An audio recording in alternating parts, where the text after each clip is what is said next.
This conference will now be recorded. Good evening.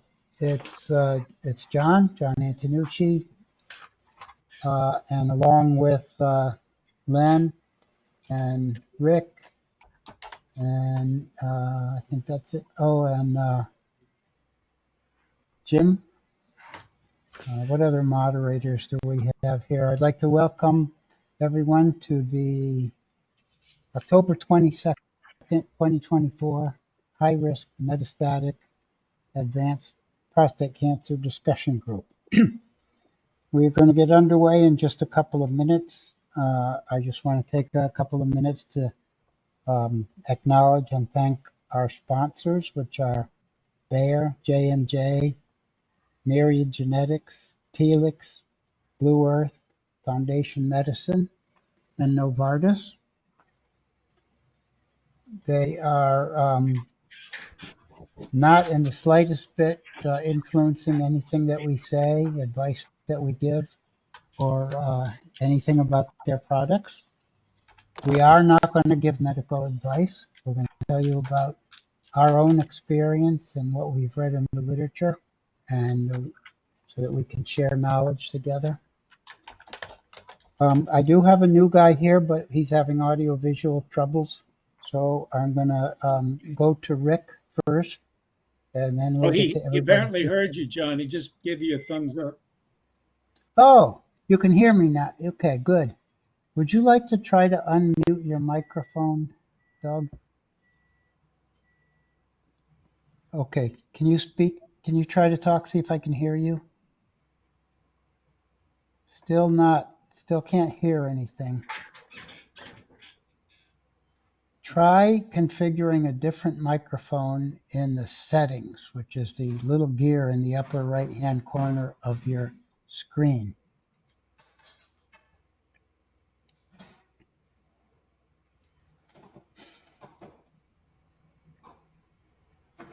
If you click on that little gear in the upper right-hand corner, Doug, it'll drop down, and one of the categories will be microphones, and select the microphone that you want to use. Just click on that little gear, choose your microphone, and then we should be able to hear you.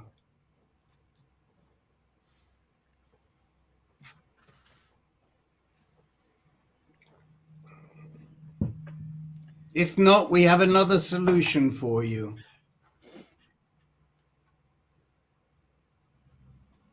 So, there's a chat window, which are the two squares, and open the chat window. Can you hear me now? Yes, we can hear you.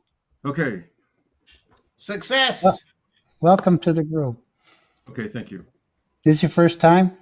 It is. And okay. I'm hoping this is the right group. I'm in a situation now where I'm not sure where I'm headed as far as I don't know whether I want a bump or a recurrence. All right. My name is John, and I'll ask you a few questions, and we'll try to sort out what the best group is in. And you may not even know until you get results, the next results, whether this is a bump or a true recurrence. So, well, my last three PSAs have been within a hundredth or two of 0.75 after a fairly steep rise off of the finish of ADT. Off of ADT, did you say? Yeah, I was off of ADT, and then Doug, let's just come back to you. Let's go through what we need to do at the beginning of the meeting, John, and then we'll go back to Doug, and we'll go back to Bruce B. Okay. Please, Rick, why don't you start out with whatever you wanted to discuss?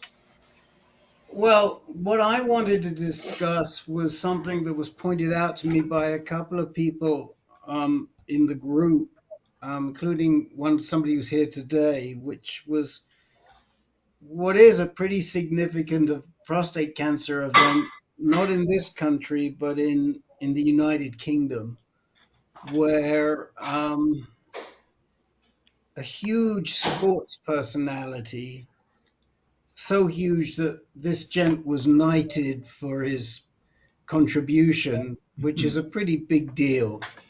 So we don't call him Chris anymore. We call him Sir Chris. But some people don't like the Sir, like McCartney doesn't like to be called Sir Paul. He likes just to be Paul. But anyway, the person in question is a man called Chris Hoy, Hoy. If anybody here is a cyclist, they'll know immediately who he is. He's won 7 Olympic medals, including 6 golds, I think in 2012. And he's a major sports personality. And on Sunday, he came out in the Sunday Times in an interview. He had been sick. People knew he'd been sick.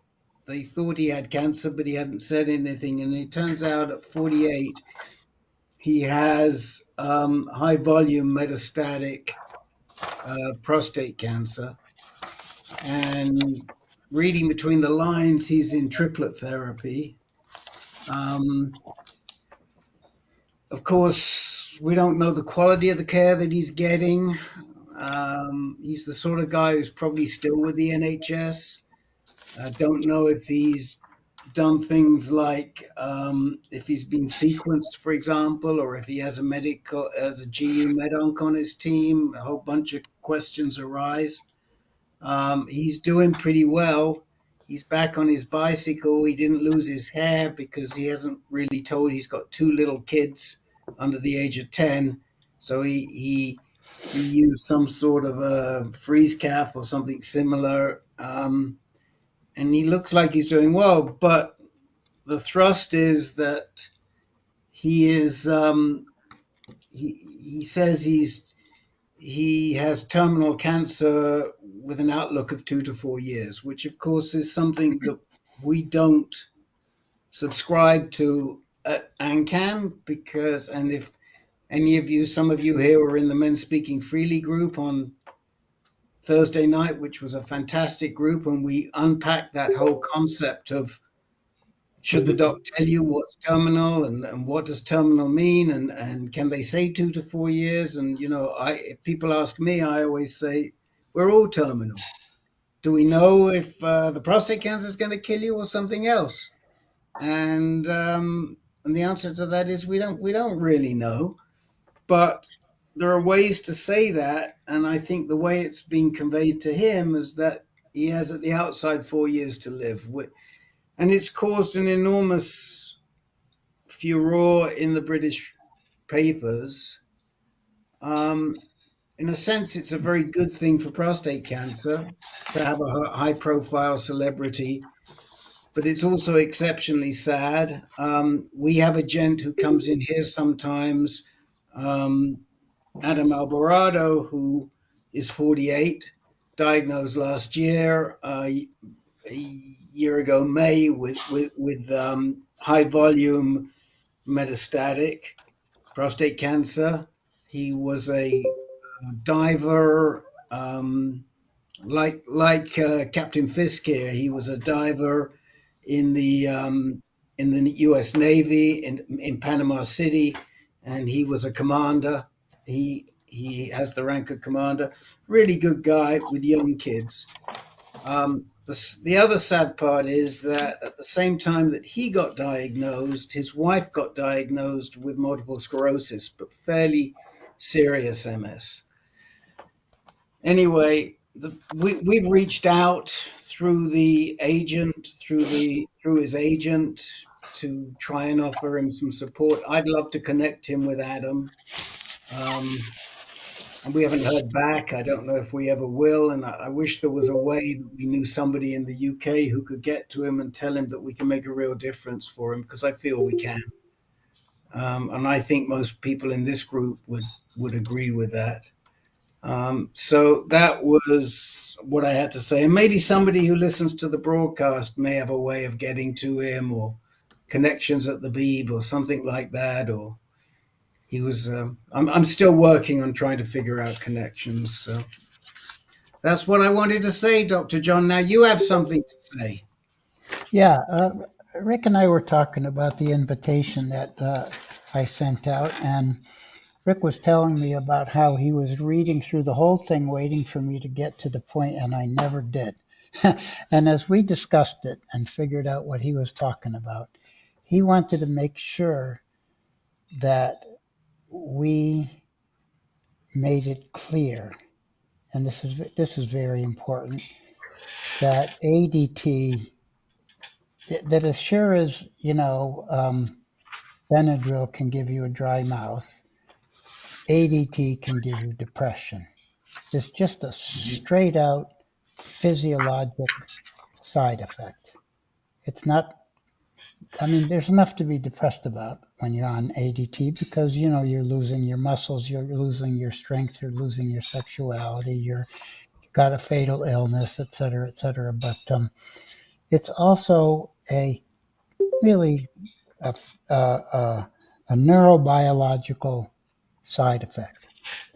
And we want to encourage people with depression who are on ADT to see it as such and to not make any judgments, such as the kind of judgments we talk about in Men Speaking Freely about men supposedly being strong and independent and solving problems for themselves and never going for help. You know, Cancer or no cancer, men don't like to get treatment for depression. They're much more likely than women to avoid treatment for depression and anxiety. So, point made, Rick, you think? Yeah, I mean, I just would add that so many of the guys feel that they're pandering to the disease if they try and get help for their medical situation, and they blame the medical situation on they blame feeling badly on being unable to handle the situation. And as I said to John, it's not that at all. So much of it is the fact that the drugs you're taking have changed your physiology, your ability for your brain to make certain proteins and to change the way your receptors accept those proteins. And one result of that is you can feel pretty depressed. And if you had a headache, you'd take an aspirin. So if you feel depressed, take the right pill to treat the depression. And just as Dr. John says, no judgment, but let yourself feel better. And I Yes, feel so strongly about that. And it goes hand in hand with with Dr. John's piece on chemotherapy and depression. because remember, if you go into treatment depressed, you are likely to have significantly more side effects to your treatment, not just chemotherapy, but ADT as well. You're also more likely to live longer. Your quality of life is going to be worse if you go into it with depression, whether the depression comes from a past history of depression or whether it comes directly neurobiologically from your ADT. So we are not going to let each other get depressed and go into treatment with a lot of side effects under that condition. And please come right out and say it if you're getting that. Nobody is embarrassed to say, that their sexuality has dried up. So you should be able to say you're feeling depressed. Jeff? Yeah, John, have you come across anything that says men on ADT are more likely to get dementia as well as Yeah. depression? Well, in this regard, cognitive adverse effects are definite. Yes. Now, they're not more likely to get Alzheimer's disease that I know of or any type of progressive dementia, but it sure would be enough cognitive impairment to push somebody with mild cognitive impairment into the level of clinical dementia. Sure, So, can I comment on that, if I may? There's please. been a lot of research on this, and I don't have it at my fingertips. But until recently, the general conclusion was that there was no association. Some studies had found an association. Some studies said there was no association, but the weight was on there being little to no association between ADT and dementia. I'm not talking about brain fog now. I'm talking about dementia. I just saw Mhm. something recently that says now there's another study that says yes, there's a correlation with dementia and Parkinson's. And I saw Yeah. that a few weeks ago. I think I bookmarked it, and if I did, I'll put it in the chat window.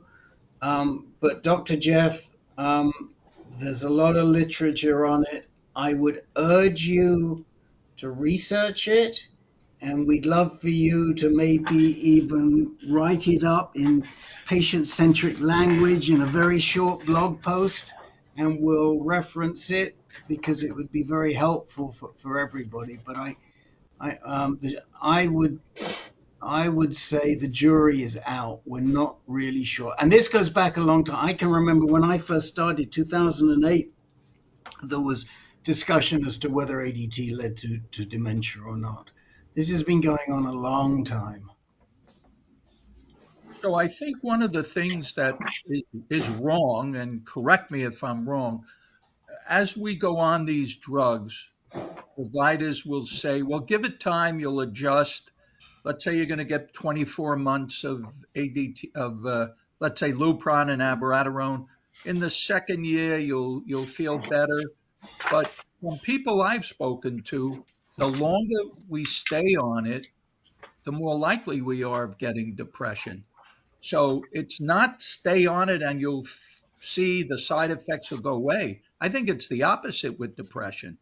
I think the longer you're on it, the more likely Oh, we'll for get sure. I I think mean, you're right. I think you're right about that because the general course of side effects of drugs is that they diminish over time as adaptation takes place in the body. But all our experience with ADT tells us that adverse effects get worse and worse over yeah. time.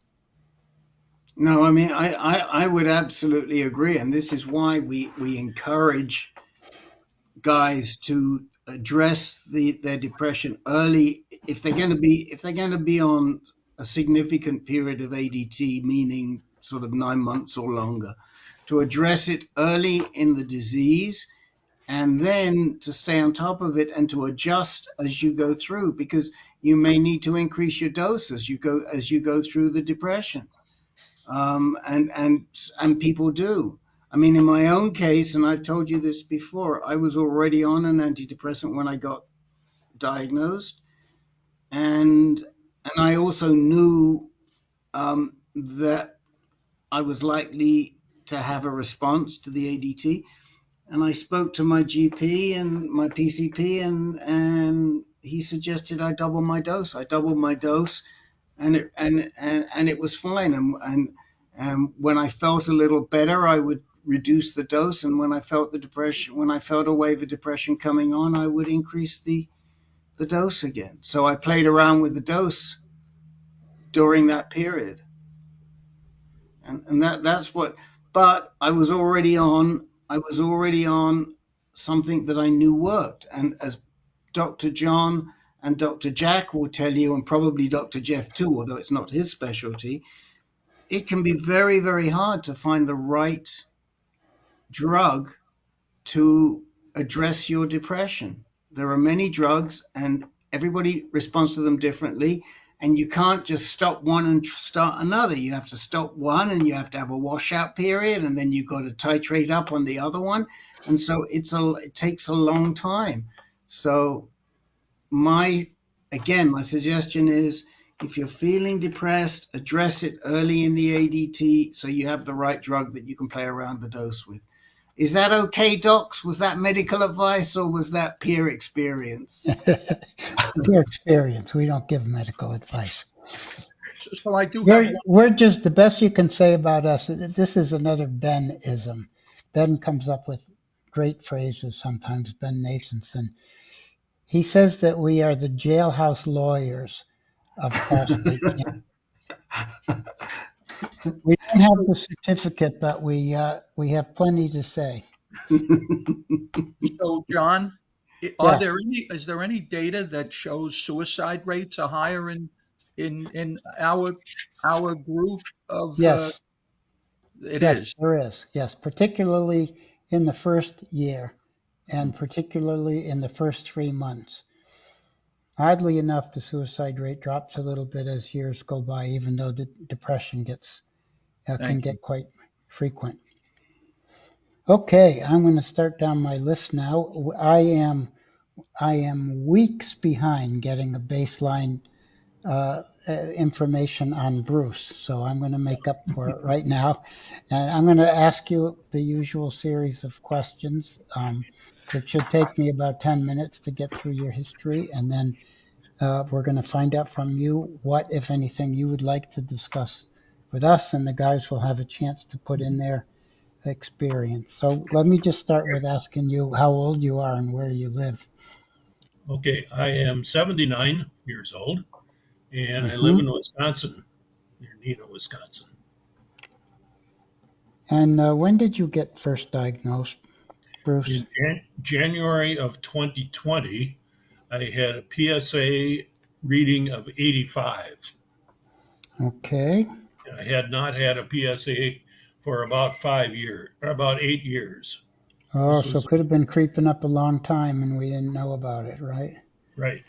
And then what happened after that PSA of 85 was discovered, presumably by a primary care or a urologist? And then what happened? Primary care. I went to urologist, did rectal and examination. And then he told me, he said, "Well, boy, I think you probably have a pretty advanced case of prostate cancer," and You could sent feel it, Bruce?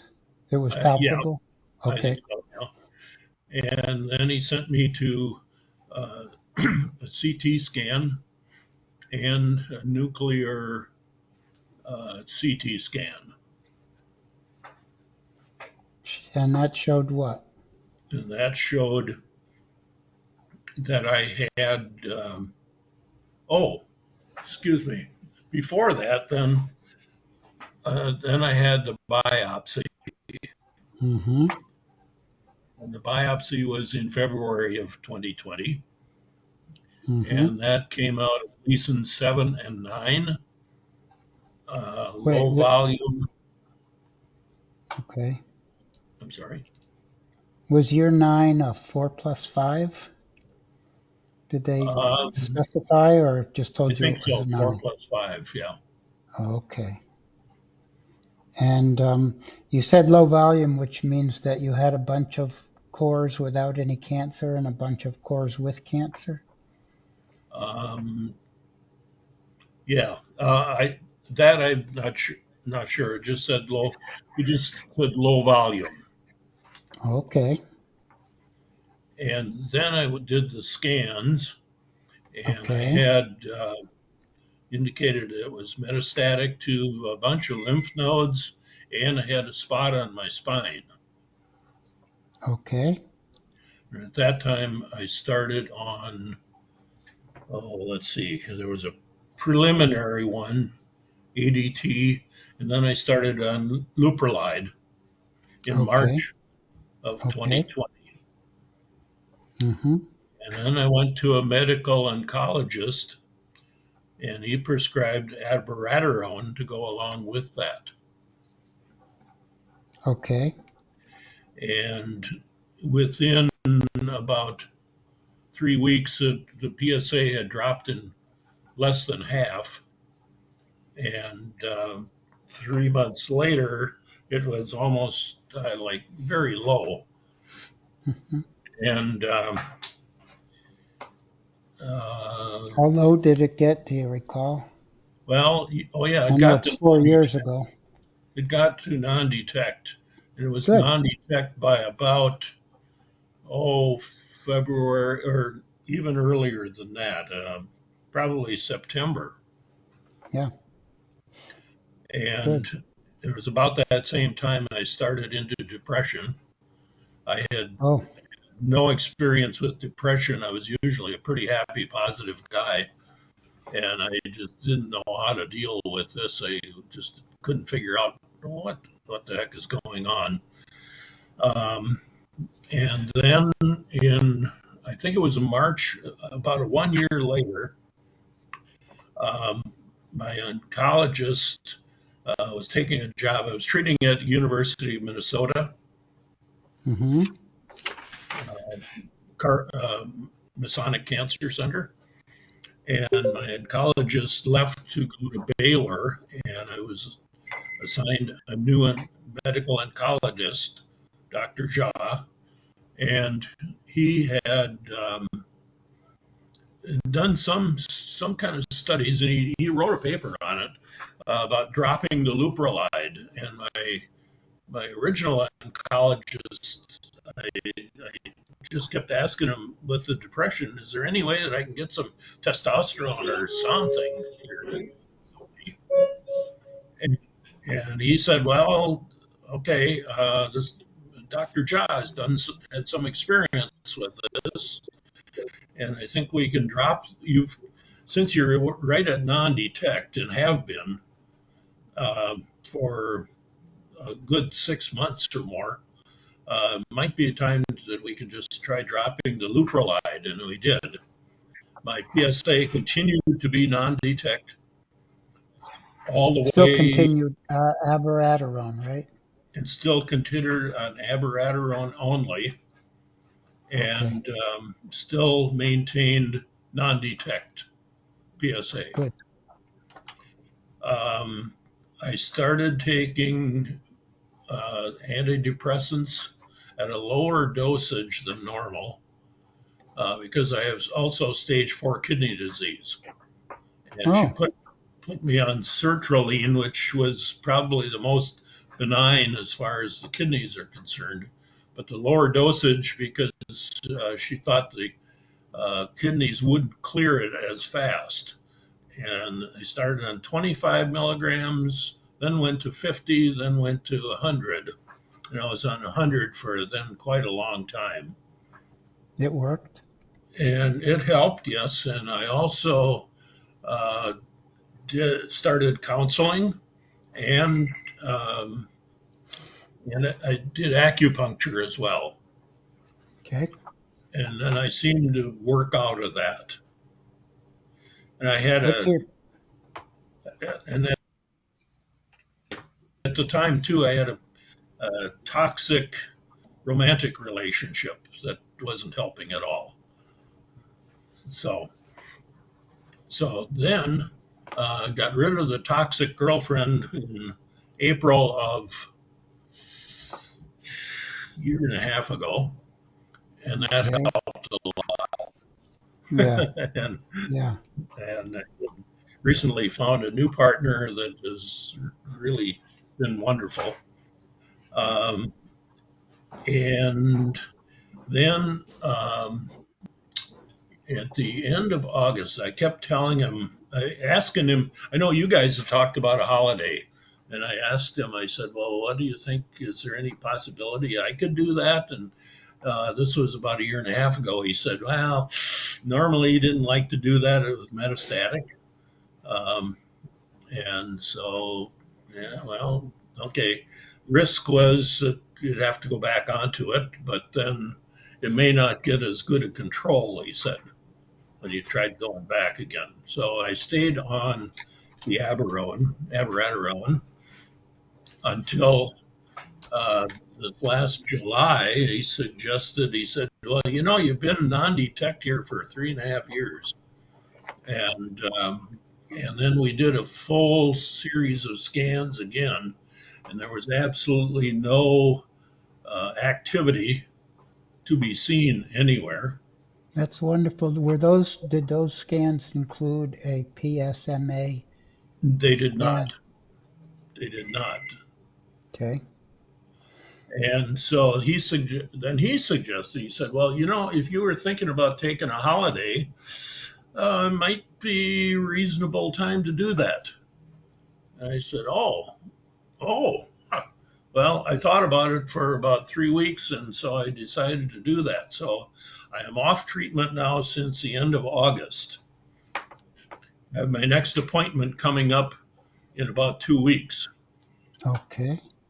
And your last PSA still non-detectable? Undetect, yeah. Still But good. I've had no PSA tests since I went off treatment. Oh, you haven't? None. Okay. No. End of August, so September, October. It's only two. It's 2 months now. Yeah. Right. So you're going to Now, have a PSA before your appointment, right? oh, yeah, always. Okay. And are you still with Dr. Jha? Yes, indeed. Yes. Anybody know Dr. Jha? Is We've that the had university? other people that have seen him, and he is a GU medonc, but I don't believe that. I'm not sure he works out of the main center. He's not one of the GU medoncs that we know from Okay. who work with Dr. Antonarakis and. So. But I'm just very surprised that they've never done PSMA scans on you. That to me is disturbing, and I think it's Oh, something that you should be done. It's standard of care. It may not have been standard of care when you were diagnosed, but if you were diagnosed with that situation today, it would absolutely be standard of care. oh, yeah. And the PSMA scans are standard of care for all metastatic patients. And whilst it's likely that it's going to be completely negative because you don't have any PSA, it's also important you have a PSMA baseline Okay. because we don't know. And I would just be talking to him in the context, to Jar in the context of, well, we should have a PSMA somewhere along the way in the last 4 or 5 years. See what he says. Okay, I'll do that. Any genetic testing of any sort? Um, I did a genetic testing through SCORE, and there was no um, indications at all, no BRCA genes or anything that would indicate that. Did they use a cheek swab or a blood test or what? I think it was a cheek swab.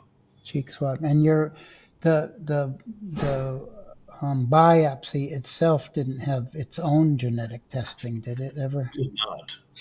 No. Okay. Okay. Um, And are you a veteran? I'm not. Tell us what particular questions you have now. You're just at the very beginning of your first extended drug holiday.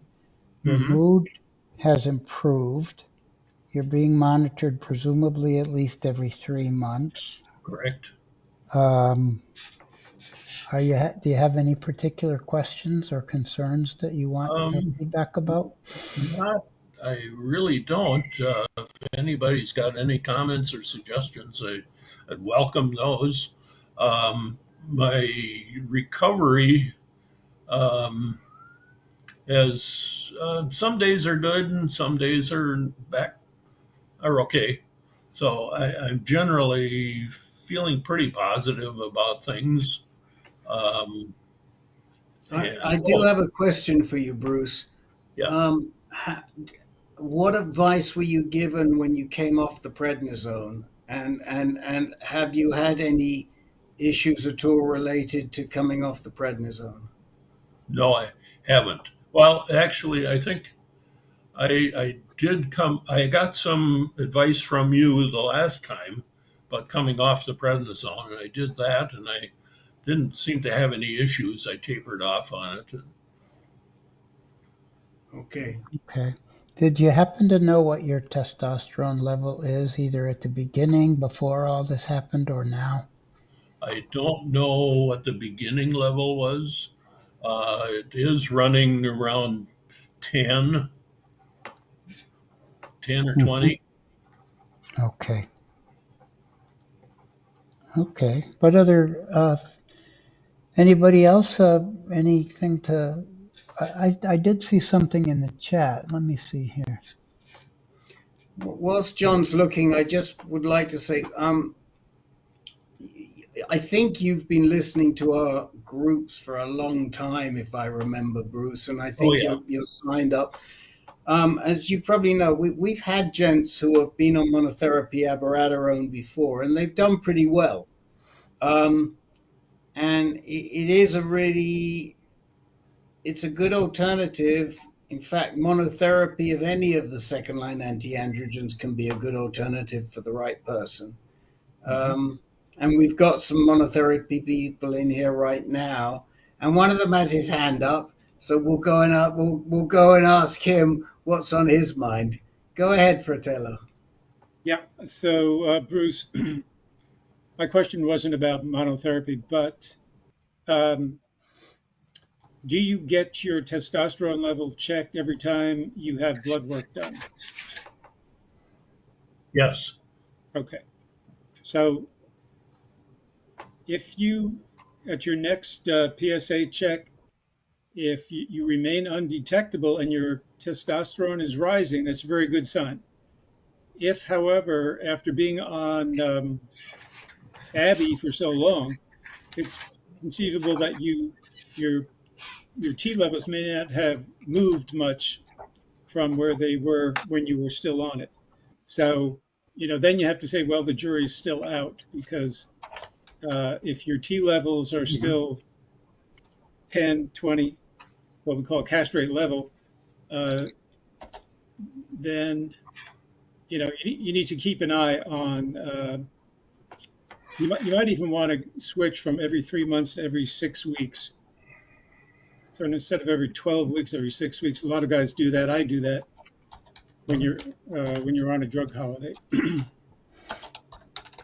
With testosterone levels Well, or PSA as well. everything. Yeah, the Oh, PSA, yeah. testosterone. Okay. Yeah. All right. Steve, you related to this story a little bit and put something in the chat. Do you want to just bring Right. it Well, up? I heard Bruce being asked if about his low volume, and I thought that was more related to the number of Mets than the amount of uh, than the number of cores. But I may have misunderstood that. Yeah, I just put an answer for you in the chat window. Low volume with respect to a biopsy is very different from low volume with respect to metastatic. hmm Yeah, So, and so, I think they were so talking what? about So, metastatic. so, so what? If Bruce B was told he was low volume before they did scans, because he told us that Oh, he was low volume 4+5, and then they subsequently scanned him, stay. then Well, he was talking about his biopsy. Hold on a minute, okay. Bruce. Let me finish. We'll come to you. You'll be able to come back Mhm. on me. Yeah. If he was talking about after his scans, Yeah. then he was low volume because he had metastatic. He had a few bone spots on one spot on his spine, so probably less than 4 spots. Now, when Dr. John asked him, Dr. John was asking about the biopsy because we Mhm. hadn't even gotten to. Now, I don't know, when you said low volume 4+5, were you talking about the number of cores from your biopsy, or were you talking about your metastatic state? I'm sure that my doctor was talking about the metastatic state.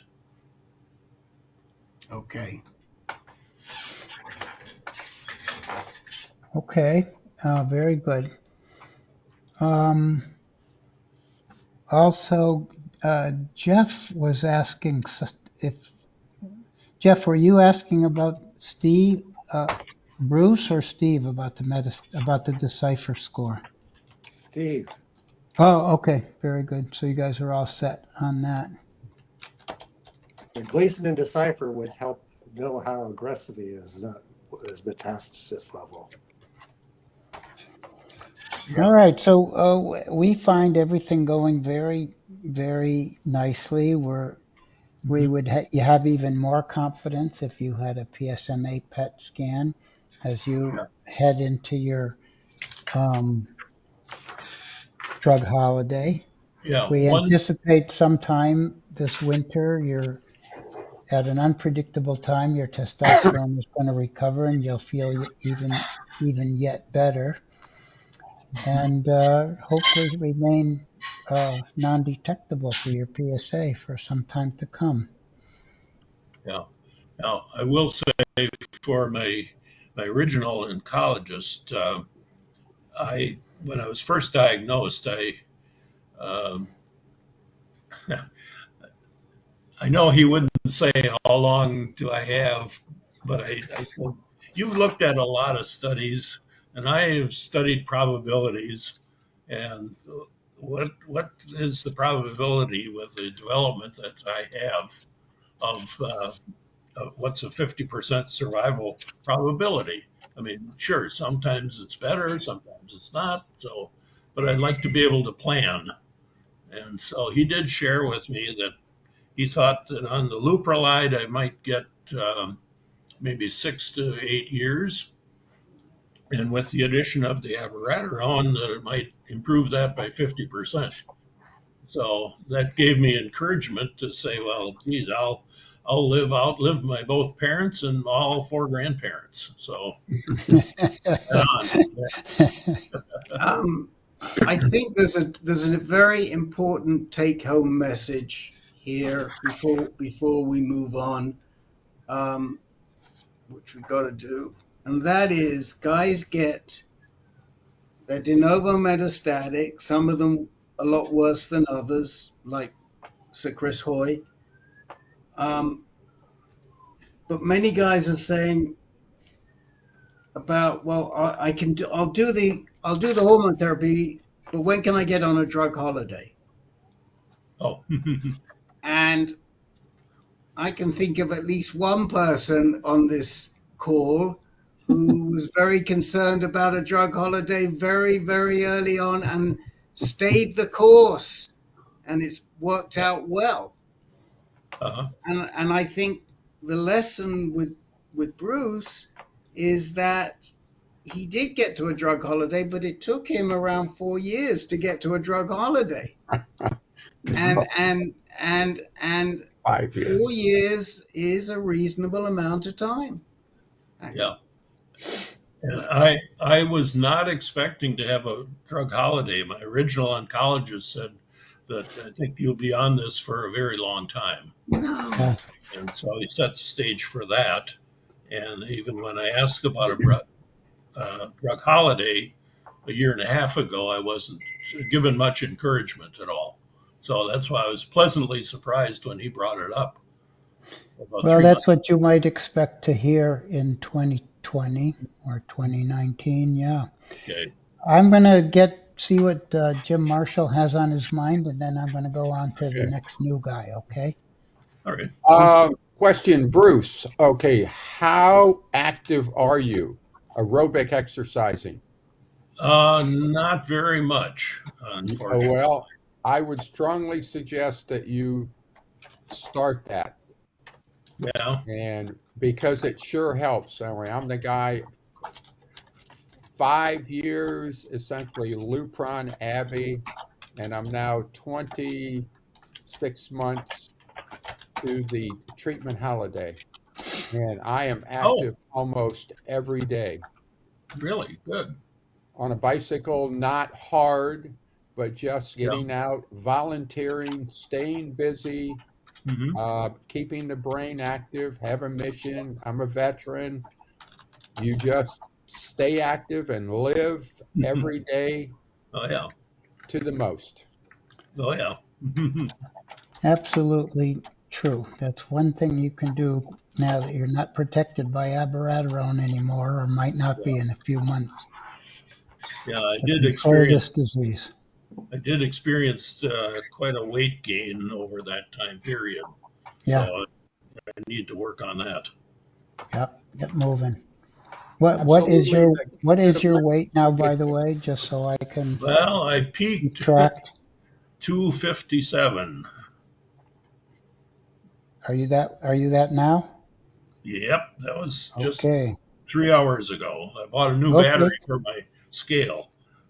Probably shouldn't have told me that because I'll probably mention it again in the future. Well, I'm gonna that's good.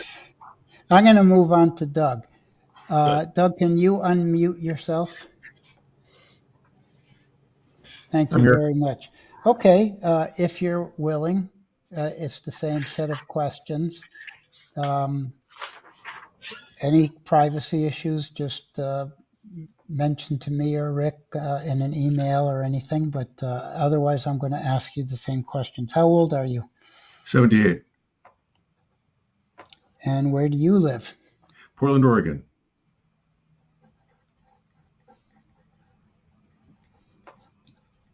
When did you get diagnosed? In June 2021. So tell us about how that happened. I had a couple of biopsies prior to that. In 2012 or 2013, I had one that made me very well. I had sepsis from it, so I spent 4 days in the hospital and then 3 weeks on. Antibiotics. Not you don't call it intravenous, but what I was on a port. Anyway, Yeah. So I had bad experience with that. Had another one in 2017. Oh, that one came up with 4 pins, pins in four of the 12 probes. And in 2017, I had another one. Went into shock on that one. Wait. I'm sorry, that got by me. So in 2017, you had a biopsy with 12 cores taken, and Uh, four had what? they call it a pin, PIN. Oh, he had PIN. Okay. You had high-grade prostate intraepithelial neoplasia. Right. Does that sound familiar? Okay. Yes. Okay, go ahead now. Actually, that's what I had in 2013. 2017, I don't think I had anything positive. Okay. Then in 2021, my urologist had decided he's not doing any more prostate biopsies on me, so he referred me to OHSU, and I had a biopsy with an endorectal coil, and I think that was, they call it PIRADS. I think it was a PIRADS. PIRADS, that's the MRI Right. reading. So that was PIRADS 5, and I had I call it a fusion biopsy, and had 12 clean cores, and then the MRI guided them to the apex, and that was a Gleason 9, 4 plus Okay. Okay. with a paraneural invasion. Okay. So a month later, I started. So you just had the one core out of 13 that was cancerous. One area, right? Okay. Go ahead. Just apex, and so I started Telegard in July. Okay. On 4-month doses on an 18-month regimen. It was 4 doses of that and then 2 doses of Lupron. Of what? Lupron. Lupron. Okay. Yeah. Sorry. Yeah. In the Gotcha. meantime, I had in September and October I had 12 or 28 doses of radiation. Okay. And didn't have any fatigue. Went through that just fine. Good. And so then I finished my ADT in February 2022. And then my PSA never really, during the Lupron and Eligard, of course, my PSA was 0.0 something or other. So it stayed low, of course, because it was suppressed by the ADT. What was it before you even got on the drugs? Your PSA? Oh, PSA was 12. Okay. Okay. So your PSA got down to somewhere under 1. Yes. Okay. 0.05, 0.06 while I was on Eligard and Lupron. Okay.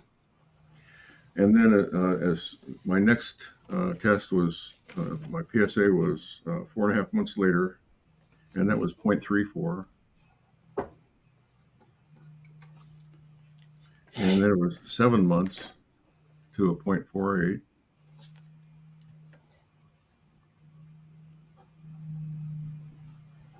Okay. Now we're up to 2022 sometime, right? Actually, we're ending up, maybe I missed something here. That end of ADT was February 2023. So the first test was in June 2023. The second one was in January 24, and that was 0.48. So your total time on Lupron was a year and a half, something like that? Yes, correct. Okay. Okay. And then in 2023, the PSA starts bumping up. Right. In January, it's 48, 0.48. In April, it's 0.74. And then in July, 0.76. And a week ago, it was 0.73. Okay. So I don't know whether I am in a position where I should be looking at testing. Yes, you are, because your cancer is coming back, but who knows precisely where it is, unless you get some sort of a scan that might detect whether it's still in the prostate or whether it's out of the prostate somewhere, because the next thing to do besides simply returning back to Lupron is to maybe identify the location. Say So again, go ahead. Say what you just said again, please. So besides the idea of simply going right back on Lupron, because you're probably it probably would work if you went back on Lupron. The other thing that I could think of to do would be to do a sophisticated scan and find out where it's recurring. Okay. Who's taking care of you now? Kaiser. Who? Kaiser. Oh, Kaiser. Oh, okay. Who in particular do you have there? Dr. She was Dorgy, now she's Unger. Unger. Yeah, but she's a urologist, correct? Yes. Yeah. Okay. It's a problem. It is a problem at Kaiser. In any for any number of reasons. When you have recurrent prostate cancer, because they're really not equipped to deal with it. The urologists deal with it, and the medical oncologists are not well trained in prostate cancer. And we've seen it before, and to be honest, there's not an awful lot that we can do other than give you guidance. But your guidance at this point is, yes, first of all, has she not contacted you? She sees these results. Has she not reached out to you? I have an appointment. I took this PSA because I have an appointment next week. This is just Right, preparation. but for example, in January you were 0.48, in April you were 0.74. Did you hear from her then?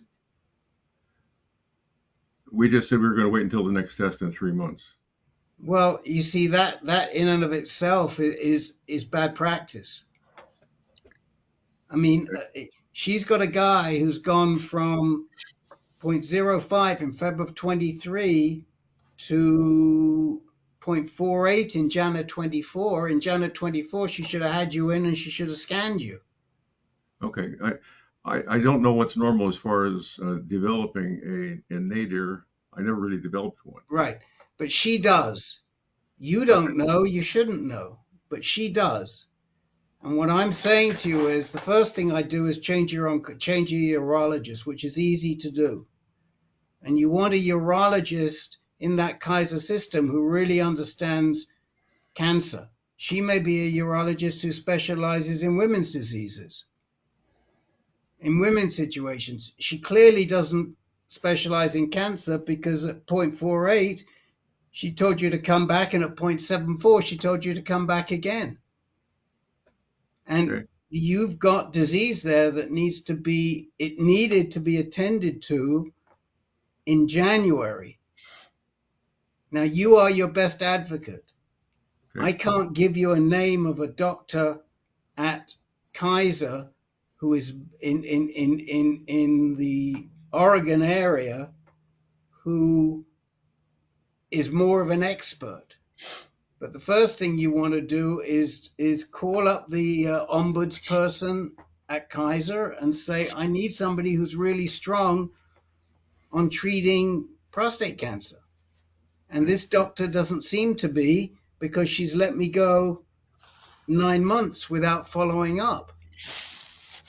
Number one. Number two, and I don't know if you can do it, but if it were me, I would get myself out of the Kaiser system when you renew at the end of the year. You may not be able to do it.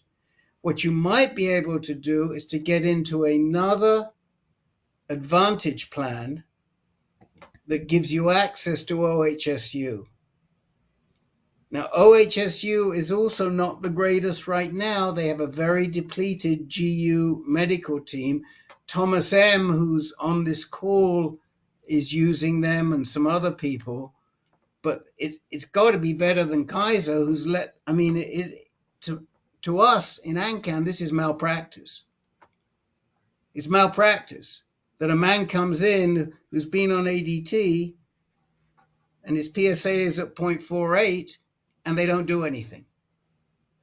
Never mind 0.76. So and is it too late? No. Hopefully we'll find it. Hopefully we'll be able to zap it. That might take care of the problem. And probably they'll put you back on drugs. And the protocol for that right now is something like Lupron plus a second-line anti-androgen of their choice. That's what you can expect. Like abiraterone or something like that. Yes, like abiraterone, that would be probably the drug of choice first of all, and see, plus prednisone, see how you do. But if you have other medical conditions, the problem again is that at Kaiser, as Jim Marshall and others will tell you, and myself, because I have the Kaiser t-shirt, it's very hard to get an oncologist involved. And if you do get an oncologist involved, they usually don't know very much about prostate cancer. They're great if you got breast cancer, but they just don't know. They don't follow. They don't follow it. It slips between the cracks, between the urologist and the medical oncologist. And that's why we always say you need a GU medical oncologist. And Kaiser doesn't have GU medical oncologists in their system, very, very rarely. And we've got a bunch of people on this call, Jeff Marchi, Jim Marshall, who have all this Kaiser experience. So our navigation advice to you is to walk here, is first of all to find yourself somebody who's a little sharper when it comes to prostate cancer. I'm aghast. There's just no excuse when a man comes in at 0.48 not to follow up and to wait 9 months. And then after 6 months, when it's 0.76, to say, well, we'll just wait for another one. She doesn't know what she's doing. And Right. so you've got to find a doctor who knows what you're doing, and you've got to, and you can tell her, and you can insist on getting a PSMA scan right away whilst you're finding another doctor. That'll be my first step, yes. That would be my response. Okay. I'd kind of like to see you get that scan before you've been back on Lupron for very long also. Oh, yeah. Yeah, absolutely, Dr. John. You don't want to go back on a drug until you've had that scan. Right. No, I'm very enthusiastic about getting that scan. That was going to be my going in position, but I really wanted to find out from people who have some experience with this. Right. Yeah. And don't let them fob you off with another type of CT scan. Don't let them be saying, oh, well, we'll give you an FDG scan or we'll give you something else. You want a PSMA scan. With gallium. It could be with whatever they use. There's not much. Some use gallium. There are pylarium. There are different, but as long as it is as long as it's a PSMA scan, that's fine. Okay. Don't worry about the radiation agent. Okay. I just got one or two further questions, and then I'm going to throw it open for discussion. You probably have not had any genetic testing, I'm guessing. That's correct. Okay. And are you a veteran or no? I am. You are a veteran. Okay. Okay. I'm going to just throw it open for questions and suggestions. Before you do that, we'll put a link in the chat window for you right now to get a genetic test, and you'll get it, and the turnaround is 2 to 4 weeks. Okay. I would follow through with that. You can also mention it to your doctors, but it can take an age to get a genetic test at Kaiser because they have to set you up with a genetic counselor and this and that and the other. So by the time they get you, you'll already have a result. They want to do it again, they can do it again. But this test is a part of a clinical trial at Fred Hutchinson in Seattle, at UW and Johns Hopkins, and it works well. The other thing that I wanted to check with you is, are you in our database? Have you signed up? Yes. You have. Just 2 weeks ago, I think it was. That's okay. And you got a reminder for this meeting. A newsletter reminder. That'll be about 3 days ago. Yes. Yes. Okay, fine. Thank you. So we have your email and everything else. Sorry, go ahead, Dr. John. And you are in the right group. Okay, great. This is the group for you. Dr. Jeff? Would you question the wisdom of a Gleason 9 with a neurovascular invasion to just be treated with Eligard, Lupron? Or would you say from the get-go it could have been Eligard plus abiraterone? No, I mean, he's probably, do you know if you're stage T2? Were you a T2 diagnosis? Yes. Yes. So the NCCN guidelines do not include a second-line anti-androgen, and when they do, it's usually abiraterone, Dr. Jeff. And we've actually discussed this even in this group quite recently. Now, there are some guys who really want it. There are a few people that might give it. If you were with Dr. Schultz or maybe Dr. E, they might be able to get it for you. But first of all, perineural invasion is not, it's a predictor that the disease could be more aggressive, but it's not a significant predictor. So, if he was cribriform and intraductal, that might be a slightly different situation. But I would answer that by saying that he got what is the NCCN standard of care, which was first line ADT, even with 4+5. But there was no evidence of disease either locally or beyond. Right, I didn't mention, but at that time the PSMA was not available. I did get a bone scan and the CT, and they were clear. Right, which is standard of care. PSMA was available, but it wasn't available in the way it is today. Right. I mean, we could have gotten you a PSMA scan, but you certainly wouldn't have gotten one at Kaiser in June of 21. Right. Yeah.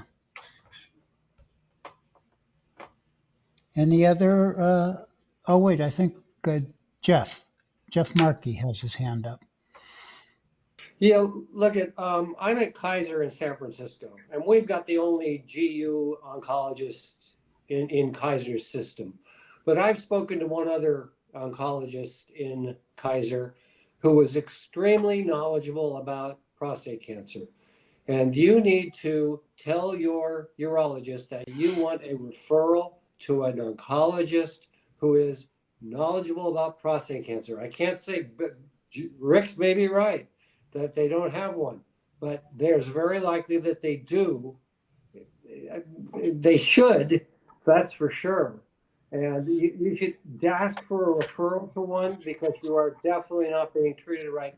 If I had been, before I got as bad as you are, they had already referred me to one in San Francisco.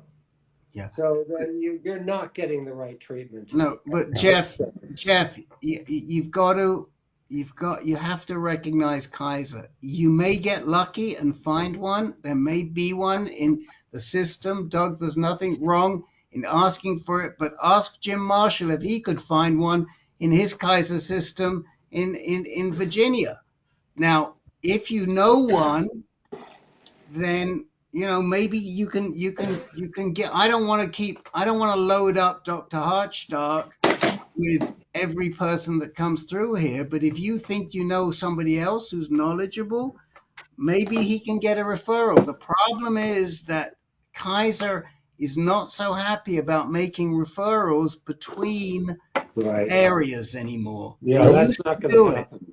But they don't do it anymore. And if you can find a medical oncologist who understands prostate cancer very well, then yes, go to them. If not, you've got to find a urologist who understands prostate cancer. But in your situation, it would normally be the urologist, and the urologist would have sent you for scans 10 months ago, 9 months ago, 10 months ago.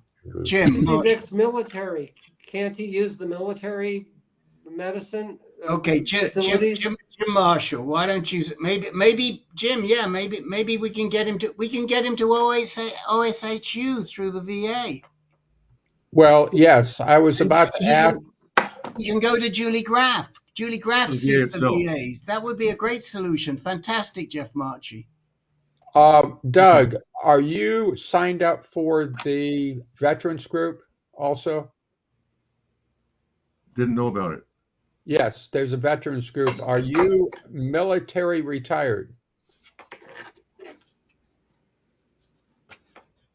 Quick.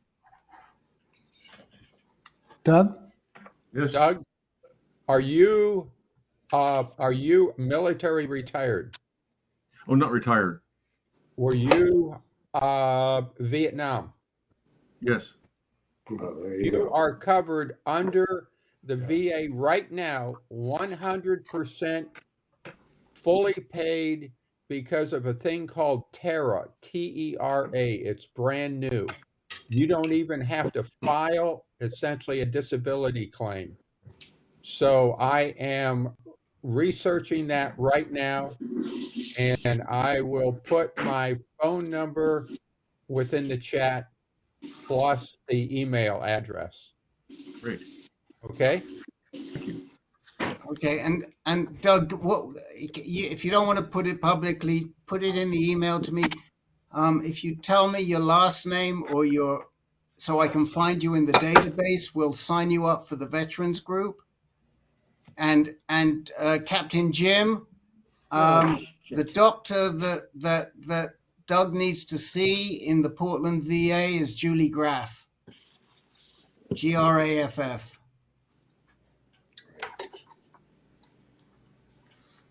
Excellent. Okay, I thank you. It's going to turn out great. Excellent. Are we ready to move on? Anybody have any? I came here. Thank you very much. Wow. Yeah, you're welcome. Come back. Thank you. And thank you, Jeff Marchi, for reminding me about the VA and the vets. This could be a very, very, very good solution for you. And then you don't have to mess around with this Kaiser BS when it comes to prostate cancer. Yeah. Fantastic. Yeah, actually, my radiation oncologist may have gone. I'm not sure. She might have gone there. Dr. Jaffe was my radiation oncologist. She seemed very into it. Mark Valens. She moved on. What have you got to bring up tonight? Oh, just a quick little update. Anybody who's followed me, I've been on and off darolutamide twice because I had too many bad experiences with it, but finally decided to give it another try, and now I've been back on it for 6 weeks, and I'm doing a whole lot better. Oh, good. I've got a lot more energy. I'm stronger, less brain fog. I'm sleeping 7 to 9 hours a night. Things are quite a bit better. I'm having more urinary problems again, which I've had, all along. So I'm going to have to go back to see about reaming out my urethra again. I'm getting up every 2 hours to pee, but anyways, the darolutamide is 3's the charm. Third time I tried it, it's working a whole lot better. How about Rick? I got to give Rick credit. He kept sticking to it. Yep. And encouraging you to keep on trying, and told you would feel better sooner or later, and you do. Yep. Can I ask a question, Mark?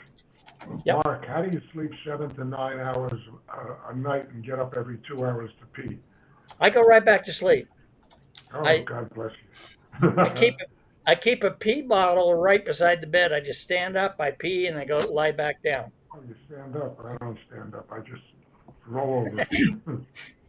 But still don't sleep 7 to 9 hours. That's terrific. Could I add something here? I had the same issue getting up to pee every 2 hours, and my urologist suggested that I get a sleep apnea study. And I did that, and now I sleep straight through. Oh, good. And you're on a machine, right? Yeah. Yeah, CPAP. excellent. Excellent. I'm going to put that on your list here, because that influences so many different symptoms. Mark Valens, how are you feeling on the darolutamide now that you're sorted, whatever it was that interfered, we don't know, versus drugs you've taken previously? Better than Xtandi. Yeah. Yep. And what's your last PSA now? I get it every month, and it's creeping up slightly. It's now up to 0.02, and I'm due for another one soon. Okay. Still very low. Yeah. Excellent. Joel? Yes, thank you, Dr. John. I met with Dr. E. a televisit in mid-June and again on 17 October back in June. We discussed getting my third FDG PET scan, and I said I would go get one from the VA, but then the VA refused me because the doctor had gone away and the new doctor didn't want to give me one. So Dr. E sent me an order. I went to the Metro Pet Regional Pet Center here in Annandale, Virginia, and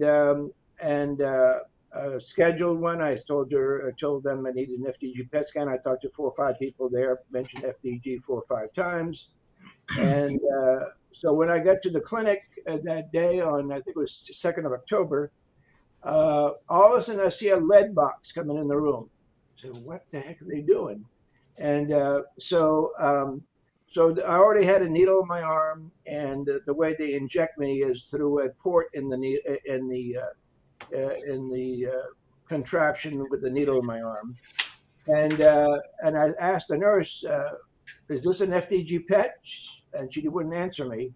So I said, no, I really need to know if this is an FDG PET. She says, well, it was made by Illuccix. I said, whoa, wait a minute. This is not an FDG PET. This is a PSMA PET scan, and because it's a gallium-68. And so I didn't put any fuss about it because I knew that it come from the lab and it cost a lot of money, and I didn't want to cancel because it would be wasted. So I went ahead with the PSMA PET. But the lady who had made the appointment for me said, well, bring your FDG PET scans in. Have you had any FDG PET scans? I said, yeah, I've had 2 in the last year. So I brought the FDG PET scans. But of course, the radiologist had the wrong CDs of mine to compare PSMA PET to a PSMA PET. So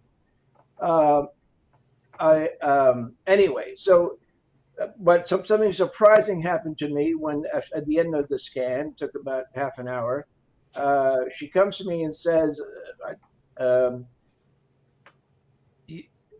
you must have a very good doctor. I couldn't find anything on you or in you. And I says, okay, thank you.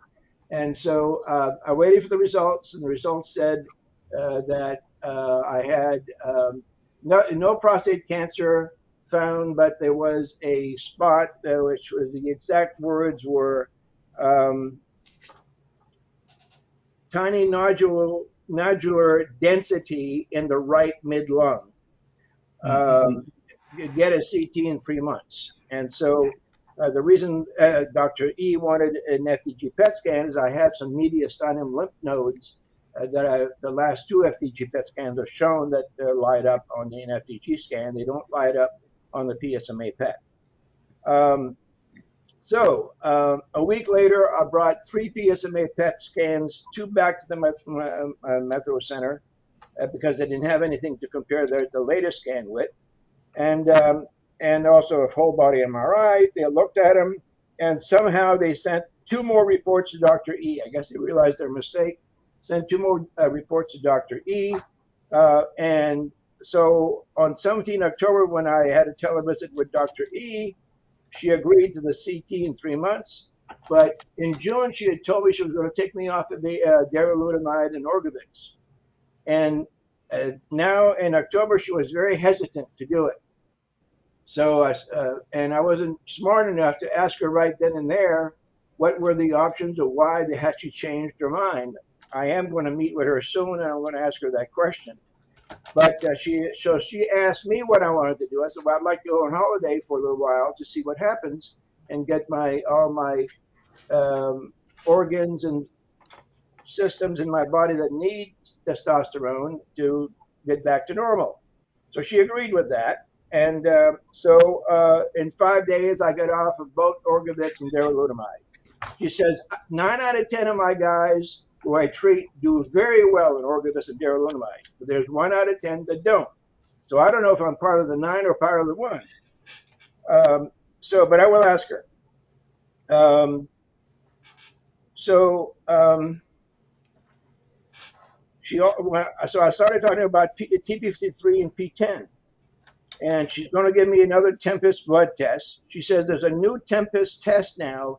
Instead of around 30 genes, they do 300 genes, and they do RNA. And don't hold me to the numbers, but that's the big difference. That's a lot of difference. And so on 11 November, Tempest is sending a phlebotomist over to my house to do a blood draw.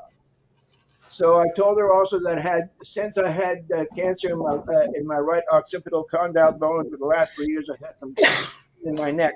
She suggested I take collagen supplements. But as one of the questions I wanted to ask you after I make a couple more points, the only other issue I have is that I have Dupuytren's disease in both hands, crooked fingers, and or it's called Viking's disease as a slang. Or is it okay? So anyway, um, I also told her I had loose stools. She says, "Well, that's common to people on those two drugs. I hope that goes away after you finish. Let me know." I said I was planning to do that. And I was hoping for the same results, that after my two drugs were ended, loose stools would go away. She also wants a new bone density scan for me. I've had two already, one as a starter, so I would know where I stood on bone density. And I took one last year at the VA also, and that was, both of them were good. But she wants another one now to see if the darolutamide and the Orgovyx has damaged my bones. So she said I was in remission, and basically I need, the question I have for you guys is, has anybody taken any collagen supplements? And the reason I'm talking about Dupuytren disease is these cords develop in your hand that curve your fingers. I've had this for 55 years, and the collagen, the cords are made out of collagen. So I have no idea if one has to do with the other, but I'm a little hesitant to take collagen supplements if it's going to worsen my Dupuytren disease. Anybody have experience with collagen? Well, have you asked Dr. E about that specifically? No. Yes. Well, I didn't ask her about it. I told her about my hands. I told her about Dupuytren disease, so she realizes that I have collagen problems in my hands. I Okay, think. so here's what I do, Joel. I would write to her and say, is it safe to take collagen given that I have whatever the name of the condition is? And let's see what she says. If she's not sure, she'll ask somebody else. If she has a definitive answer, she'll tell you. Okay. So I would say to you, because even if you talk to people here about collagen, if they don't have the condition that you have in your hands, you're not going to get the answer you need. Person you got to talk to is Dr. E. And for those of you who don't know or recognize, that's Dr. E over the general's right shoulder. It's kind of a savvy question, interesting question, because I think one of the treatments for your condition is collagenase injections. They actually inject an enzyme into your tendons that will break up the collagen. I suppose that, well, I don't know. It's outside my specialty, but kind of a savvy question. I was going to say the same thing. They use the collagenase for both Peyronie's disease and Dupuytren's, and they're both, a kind of collagen that gets a little carried away to the point of a contracture, a curvature, and collagenase can work, not invariably, but some of the time very effectively. And definitely you have to see a hand specialist for that, because they're the only people who are allowed to prescribe it. Orthopedic surgeons can't do it. They're only allowed, urologists can do it if it's your penis, but they can't do it if it's your hand. Jeff, do you have some input here? Yeah, just ask if you're a candidate for Xiaflex, Xiaflex. That's the injection to reduce. How bad is your Dupuytren's? On the right hand has been fixed with Xiaflex, $1,000 a shot, yes. And my left hand has not been fixed yet. I was more concerned about my right hand because I have to shake hands with people, and having a crooked finger didn't feel very good to the other person. So that's why I had it fixed. But this one I still have to have fixed. But I had this one for about 45 years. This one's I've had for 55 years. When did you get the shot? I was about 5 years ago in my right hand, and now I'm developing something new over the last few weeks. sometimes my finger my ring finger, no, my middle finger actually doesn't bend right away. It sort of jumps, makes a jump when I try to bend it. So something new is developing now, but I did expect it not to last. They told me, the doctors told me not to expect it, to come back every 2 years. And so far I've been about 5 years. That jump could be also a trigger finger condition that can be eased by a much more simple injection, just steroids. So Okay. yeah, Rick or whoever said see a hand surgeon's good idea. Oh, good. Okay. So that's it. I'm gonna. Is that it? Yeah, I just want to one more comment. Dr. E, outstanding. She always remembers what my conditions are. She never misses a beat. She's very sharp. And she even remembered that I had my last test on Tempest had TP53 as 0.09. So that's how detailed she is. She retains everything in her brain, I tell you. She's sharp. Yeah. And don't get too scared about that tiny little lung nodule. They're very common. You just follow them with CAT scans every few months, and only a very small percentage of them turn out to be lung cancer or lung mets. Okay, thank you for that. Appreciate it. Jerry? Yes. This is more on getting payment for your medications.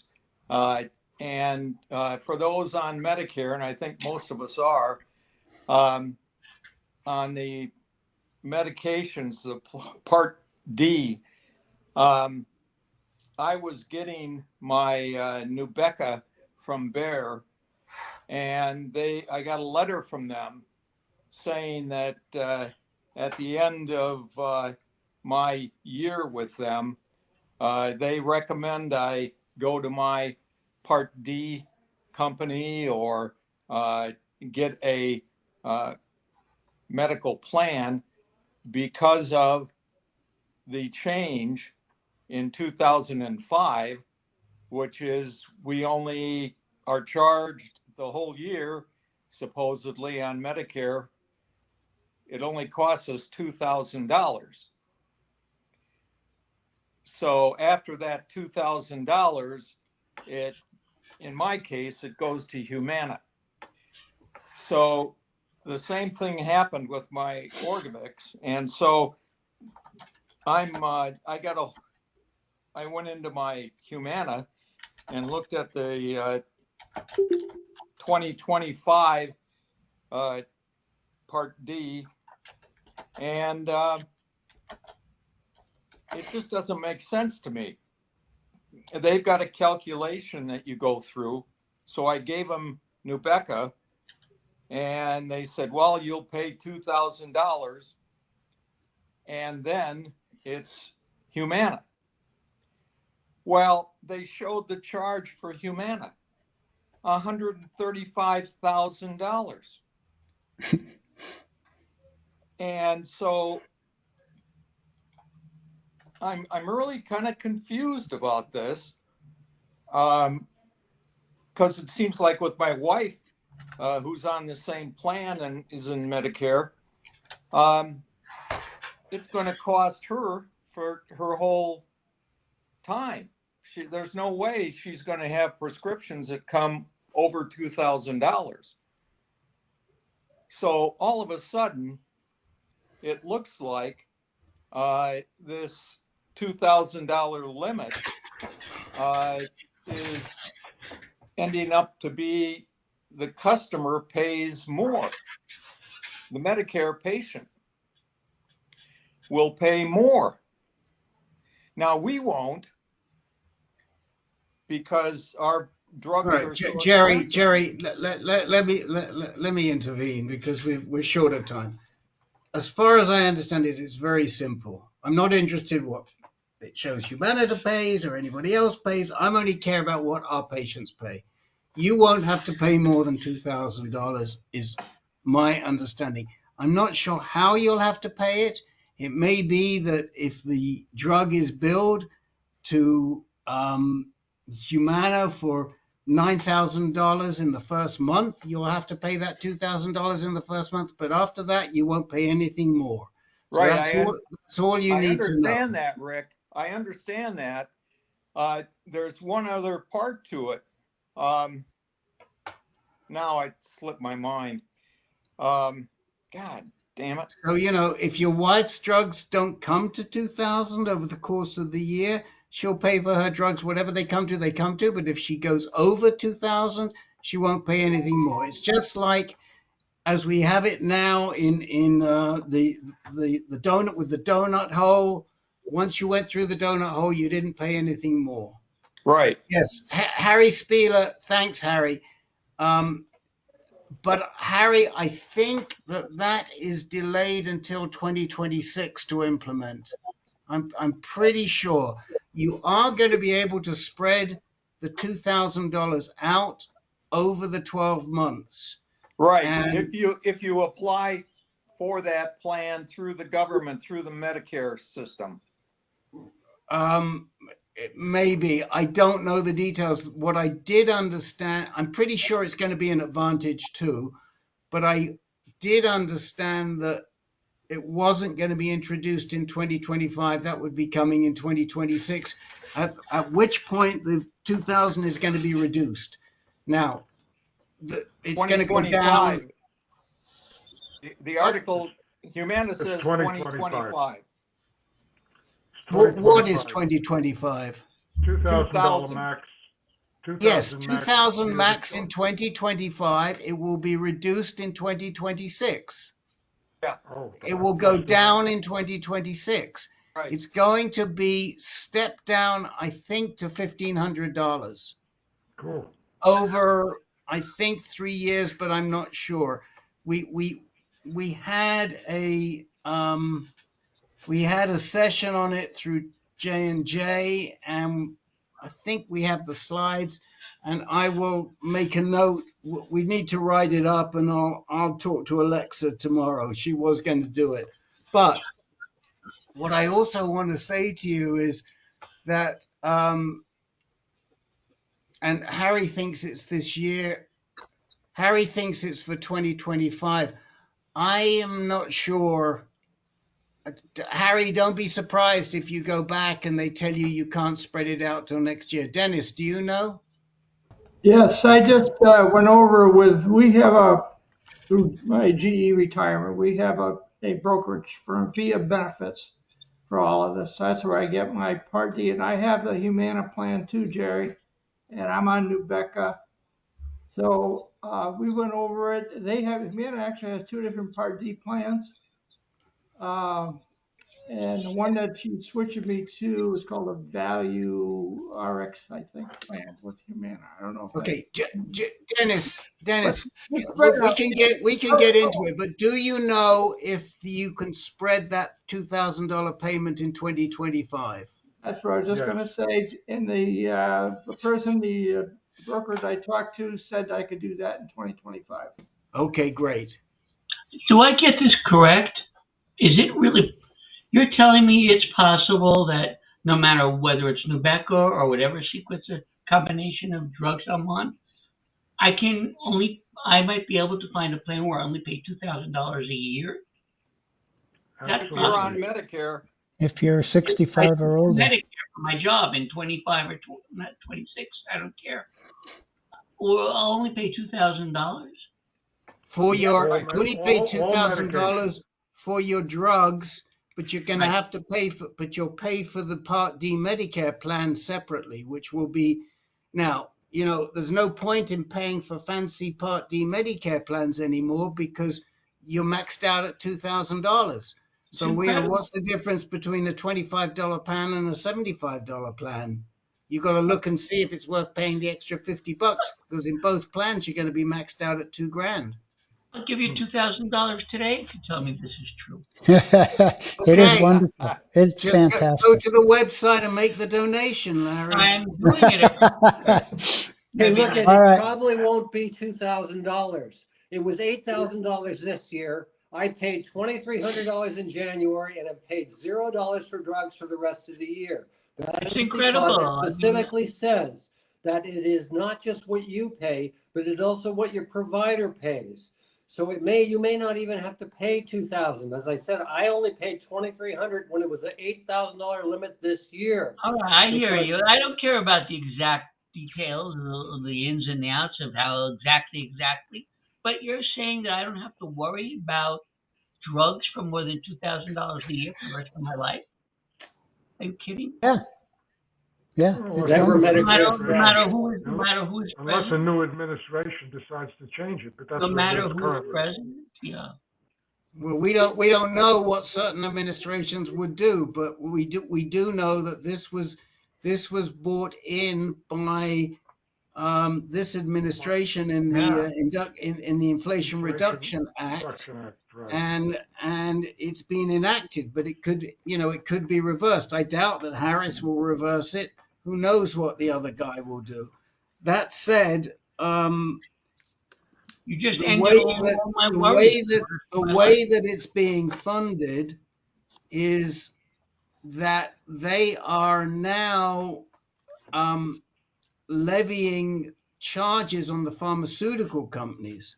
So the Yeah. pharmaceutical companies are going to be backing off giving all of these drug payments and plans to people like Jerry Like has me. been getting this year, Yeah. and they're giving that to the government, and in return, the government is capping the out of pockets on drugs in Medicare. Amazing. Oh, okay, guys, I want to make sure that the Sorry, but last Yeah. three, I I want to Go make go sure the ahead, last John. three guys get a That's chance to talk. The next one I got is Dan. Dan. Yeah. Hi, guys. I haven't reported Hi. in recently, but I finished my radiation and I've done most of my Abby and prednisone. I get another Lupron shot in November. My PSA is down to 0.06. And I think I'm on the right track here, but I think the next step for me is getting a PMSA test down the road. Is that correct? You That's probably, could you remind me, you have a prostate or still or no? yeah, I left it in. No surgery. Yeah. You probably will be advised to wait a little longer until you get your PSMA scan. Mhm. Great. Move on to the next guy then. Thanks, guys. Okay. Maybe point 2 would be a good spot to get a PSMA scan. All right. Yeah, but we hope we never see point 2 with him, so That's we what we never hope need for, one. yeah. You, Herb. I forgot. Dan is another Kaiser patient, although what's his name has left us now. The other Dan, Doug. Doug has left us, but Dan's another Kaiser patient. So, do you know who's going to be monitoring you? Is it the urologist or is it the radiation oncologist? Yeah, that's a good point, Rick. I was going to chime in, but I'm under the guidance of Jim Marshall, who got me to the oncologist. I was with the urologist, rejected them based on Rick's comments and recommendations and Dr. John's. And Jim is dealing with the same urologist. So I'm sticking with her. She's not the greatest, but I'm trusting that everything's working out. Jim, do you have Excuse any me, Ann comments? isn't urologist. She is a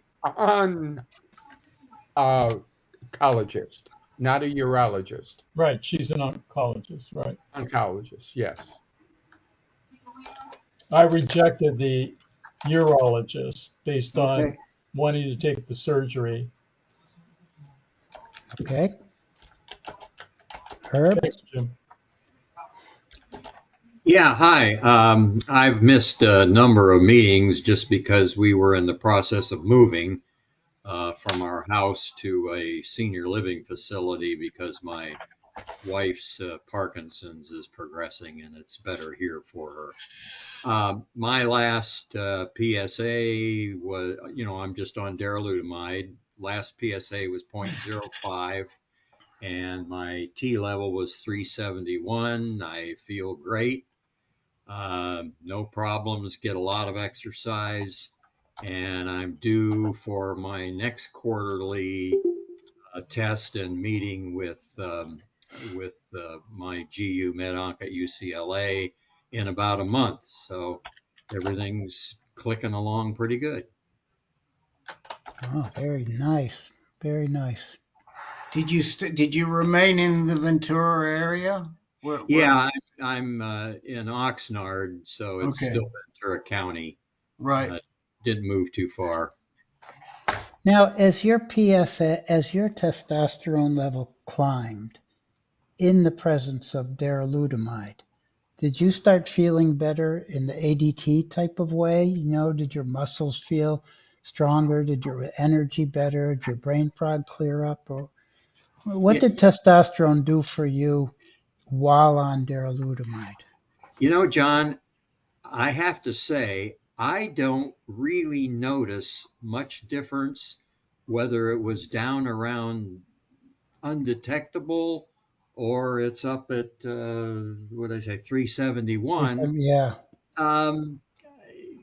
Doesn't seem to matter very much. I Yeah. mean, obviously erectile dysfunction, but still, I can still work out the same. I still, no fatigue, no loss of energy.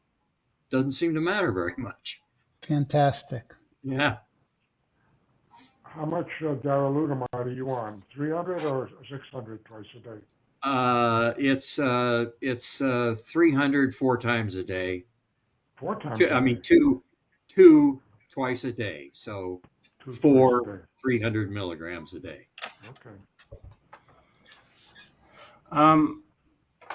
I just want to point this out to Bruce. So this is a gentleman who's also on monotherapy, but not monotherapy abiraterone, monotherapy darolutamide. Mm-hmm. And so his testosterone has come back. He's still on the drug. He's not on a complete holiday like you now are. And he doesn't notice a lot of difference. Now, some guys do, some guys don't, from our anecdotal experience. But if you think about it from the standpoint of certainly the Ide brothers, darolutamide, enzalutamide, and apalutamide, what are they doing? They're blocking the androgen receptors. So you have all this testosterone that's running around your body, but it can't get anywhere because it doesn't fit into any of the locks. And yet, and this is, I mean, the docs, the MDs maybe will comment on this, but I just feel that for some guys, having that testosterone is able to stimulate. So maybe the testosterone gets into your body other than through the androgen receptors, and that helps you. I don't know. If you're on darolutamide, the testosterone is going to make a difference for your brain because the darolutamide doesn't block the androgen receptors in the brain. So maybe Herb doesn't feel fatigue as much, but he's getting through his crossword in half the time. I don't know. I haven't asked him. But it isn't surprising to me, but I don't know. What are your thoughts, gents, on having testosterone whilst you're on an androgen blocker? Well, being on, through the aratomase, so he's going to have so much conversion of that testosterone floating around into estrogen. So he's going to have much more estrogen, and he's always running the risk of, gynecomastia, but also having all the benefits, minimizing his osteoporosis, and having all the other benefits of estrogen, which men need also. So it's hard to know exactly what makes him feel better.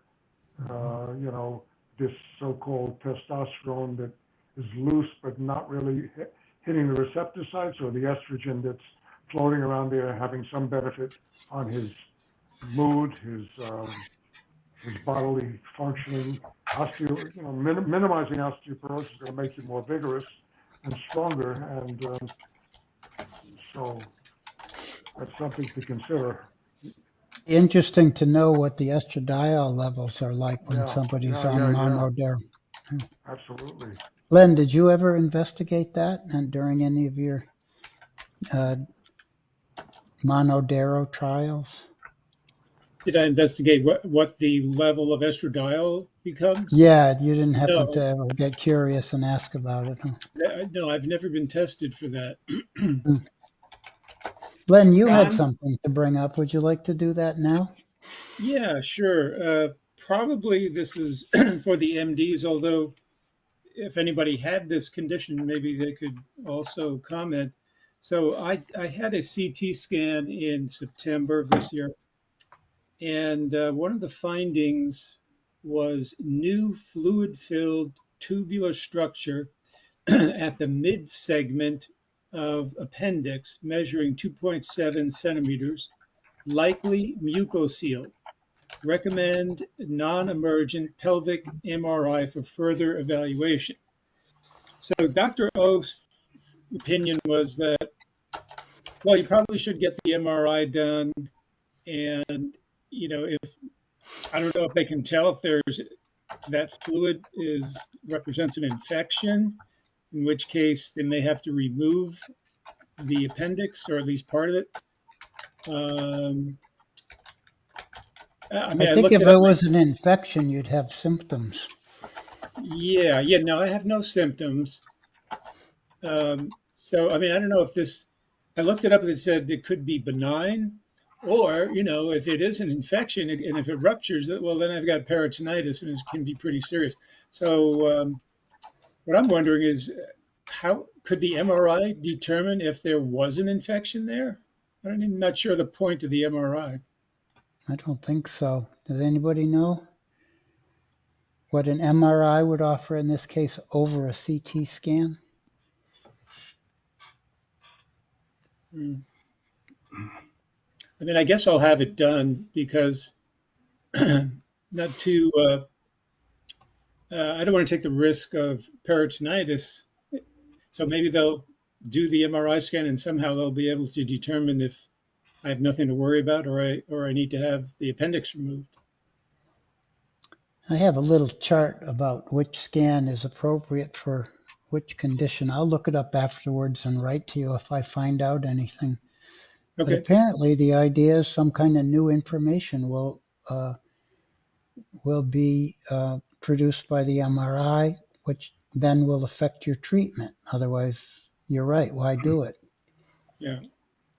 All right. Have Thanks, you, John. Len? Have you asked them what they think they can learn from an MRI? I mean, they've said do an MRI. You're Yeah. questioning them. Have you gone back and said, well, what can you learn from an MRI that you don't already know from a CT scan? I didn't ask that specific question to Dr. O when I just met with him. I probably should have, but um, he just seemed to think that it was a good idea to have the MRI scan. So I guess, in his opinion, it can be of more or greater value than the CT. So maybe I you can think get we back to all, him. I But think we all this of know that. course is that not prostate related, but he, as Right. you know, as an internist, and an oncologist, he's thinking it's necessary. Your relationship with Dr. O is good enough that I'm sure you could just write to him and say, Dr. O, I'm just curious what you think you might learn that you wouldn't learn from a CT scan, and then we'll all know, and it'll help us all. It's a good Len, do idea, you Rick. have a gastroenterologist that does your colonoscopies every 10 years? Yes, I do. I'd ask them too. Yeah. The question will probably boil down to is a mucocele, does a mucocele justify laparoscopy?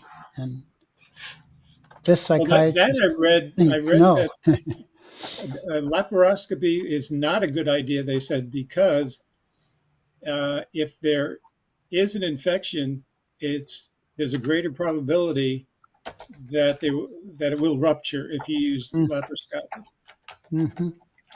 Len, I know everyone knows this, but basically it's very simple. The MRI shows soft tissue much better than CT.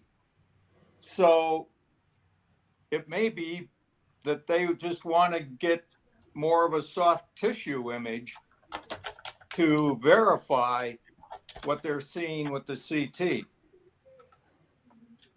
Yeah, could be. By the way, unrelated to what I've just been talking about, Dr. O is moving from Mount Sinai to Yale, and he'll be practicing out of Greenwich Hospital, Greenwich, Connecticut. I don't know if anybody if that opens up the possibility that you're more likely to want to see Dr. O in Greenwich, Connecticut rather than in Manhattan. For me, it's good because that's just a half-hour drive from where I live. It's better than going into the city. Anybody else have Dr. O on this particular call? Huh. Well, no, but for us it's significant because if we've got people on Long Island, it's another alternative for them rather than going into the city. So they can run across now to Greenwich because it's barely into Connecticut. It was interesting when I spoke with Dr. John last night about this, Len, that he said to me that Petrolac also has an office and sees people in the Greenwich hospital. Yes, I saw him there once myself. Yeah, so well, I don't know how they cannot overlap. I just don't see how they can possibly not overlap. Yeah. But from our standpoint, it's great. It's yeah. fantastic that that we have another outstanding medical oncologist, GU MedOnc, to refer to in the tri-state area. Yeah, he did say. I asked him. I said, "What? Is there any possibility that mucocele could be represent in some way a metastatic lesion of the prostate cancer?" He said, "No, I've never heard of prostate cancer metastasizing to the appendix." So that's the good news. Okay. How large I just want to say before anybody goes, I'm willing to stay on to answer the questions that Steve L had and that Richard Fisk had after we're done with everybody, John. So go ahead. How large is the lesion? How many centimeters was it? Len. Sorry, Jack, I couldn't hear you. How many centimeters was your 2.7. Oh. Which is about an inch. That's pretty small prognostically. It's highly unlikely to be malignant. But are you symptomatic? No. Oh. And I wonder if my COVID infection may have had anything to do with that appearing. COVID is like masquerade, like syphilis. It could be anything. COVID presents itself in any way, in any organ in the body. Yeah. So how would we do that, Rick? Would we go to Steve L now or somebody else that was on the discussion? Well, have you been... Whose question was it? Have you gotten through everybody on your list? I have. Okay. So Richard Fisk had a question and Steve L had a question that they put in the chat window that I just couldn't get to during the meeting. Richard Fisk's question is an easy one. Go ahead, Richard. During my original biopsy, I had 4 of the 16 straws listed in addition to the prostate cancer, intraductal, that is precancerous duct, and perineural, parent nerve findings. And I'm just wondering about the significance of those. Well, the perineural I can speak to. The intraductal, Ben is our intraductal expert, but perineural may indicate that the cancer is more aggressive. But the correlations are very weak, and today we probably think it doesn't mean very much. Technically, what it means is that when they went through the nerve channel, they found evidence of cancer cells in the nerve channel. So that could mean that it could get out and metastasize through the nerve channels, but the evidence is very thin on it having any effect. Back in 2007, when I was diagnosed, I was perineural, and I looked at it.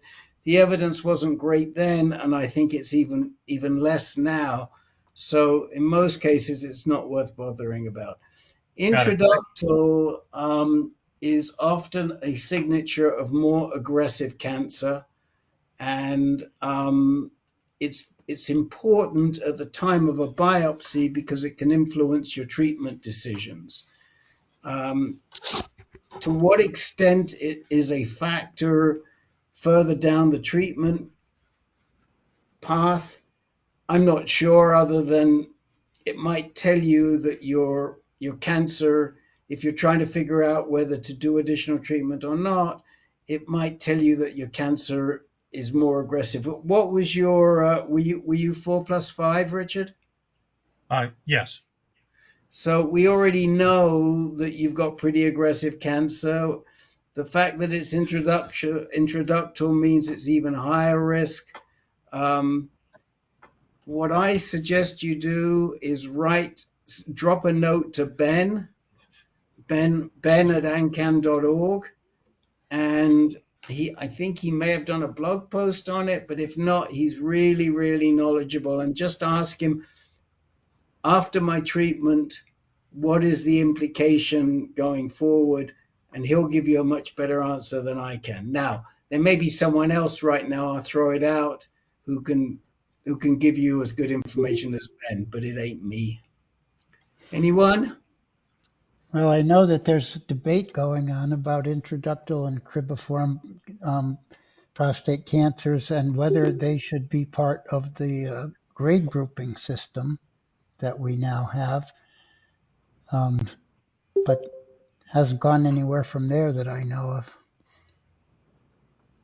Maybe someday they will affect the grade group, but you're already a grade group 5, right?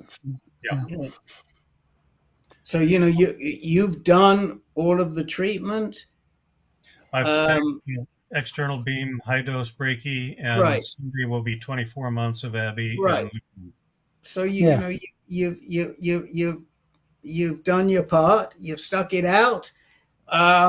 Next to a guy who didn't have intraductal, is there more likelihood that you might recur? My gut says probably yes, and I don't know if the evidence would support that, but that's what my gut says. Next to, say, if it were me, who didn't have intraductal.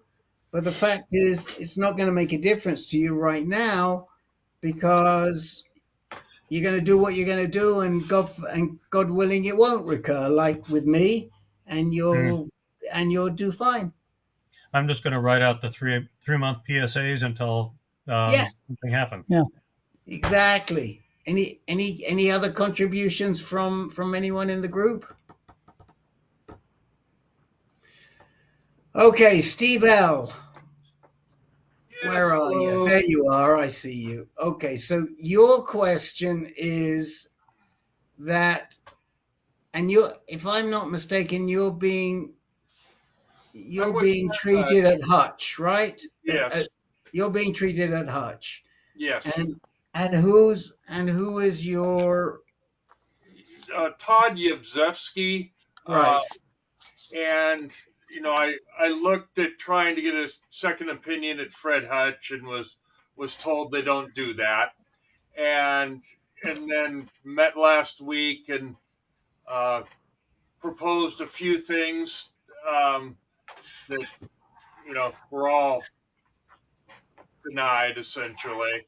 And so, I'm just looking for at least a second opinion somewhere to see if I should be, trying to get more aggressive treatment. Okay, there was something that Jeff Marchi put in the chat window early on, which I thought was a very good thought, and I just need to pull it up. But have you had any treatment to the prostate gland? No. Okay. And what is the state of your metastasis? What have they seen metastatically in you? A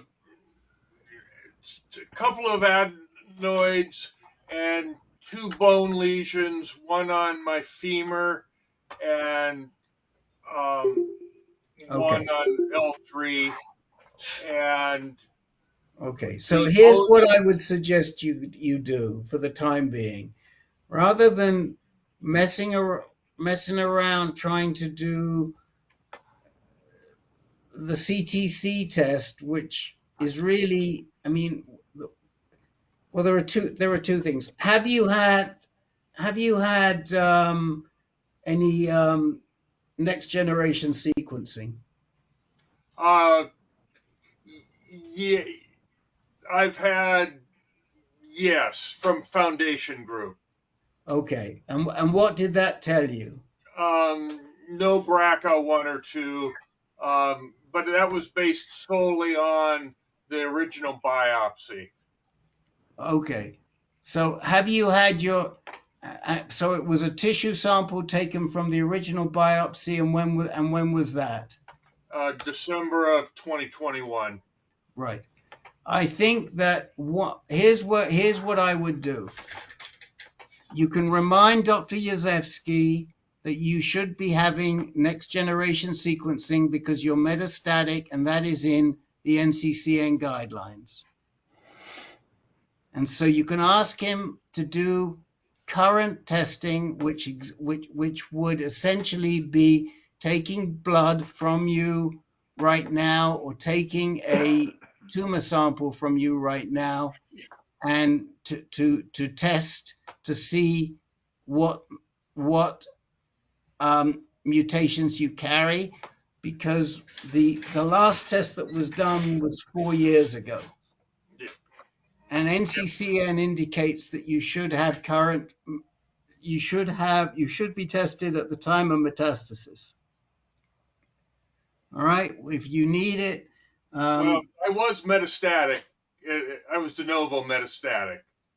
Okay, so you were de novo metastatic in 12/21. I think you can reasonably tell him that you want an update on that. Okay. And that you don't want to rely on it. And it's provided for in Medicare. I mean, we fought hard to get that covered back in the day. The scan that he was familiar with thought that it had I should have a minimum PSA of 10 or 20 to do that scan. No, you don't mean the scan, you mean the test, I think. Okay. Are you talking about a scan or a test? Are you talking about? That would be the circulating tumor DNA stuff. Right. So the circulating tumor DNA, you probably do need a PSA of at least 1. It's not 10 or 20, but you probably need 1 to 2. Now, he may say we can't get it. Do you have any metastatic lesions right now? Yes. Where are they? They're too small to biopsy, I think. They're in the femur and on L3. Yeah. Okay. Is the one in the femur large enough to get a sample from? I don't know. And the CT and the bone scans that have been following it have shown a decrease in size from the original. Okay. So you have to ask Dr. Yazevsky if you can take a tumor sample from one of your lesions right now. So if we can't get a tumor sample from one of your lesions and we don't have, and your PSA is only at 0.48, you might not get a result. I don't think it has to be 10 to 12. Okay. I think it has to be probably somewhere over 1, but he should know that. So we got to rely on him. So, but the one thing that let me see,